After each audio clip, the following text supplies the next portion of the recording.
මට හිතෙනවා අලුතෙන් vlog එකක් ගෙනාවත් හොඳයි කියලා. අද අපේ වත්තේ අලුතෙන් මල් ටිකක් පිපිලා තිබුණා. මම ඔයාලට ඒ ටික පෙන්නන්නම්කෝ. මේ තියෙන්නේ මල් ටික තමයි.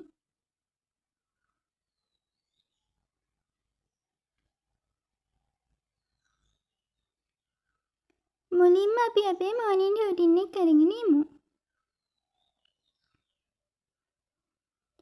දැන් මං උදේට කන්න මගේ කෑම එක හදාගත්තා.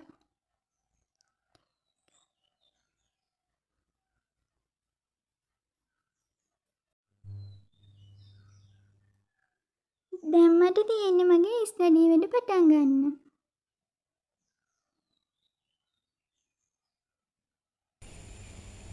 ස්ටඩි වැඩ ටික ඉවර කළා මම ටික වෙලාවක් එළියට ආවා. වැඩ ඉවර කළා ටික වෙලාවක් මේ විදිහට එළියේ ඉන්න එක මගේ නම් හිතට ගොඩක් හොඳ දෙයක්.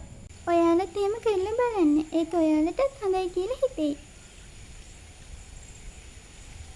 මේ ස්වභාවික පරිසරයේ ගස් මල් මේ දේවල් එක්ක ඉන්නකොට අපිට කොහොමත් සැහැල්ලුවක් හිතට දැනෙනවනේ. ඒක අපි හැමෝටම හොඳයි.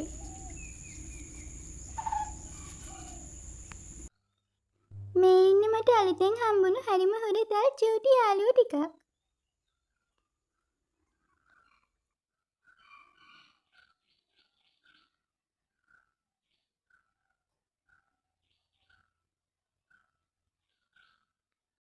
එහෙනම් යාළුවනේ අදට vlog එක ඉවරයි. ඊළඟ vlog එකකින් අපි ආයි හම්බ වෙමු.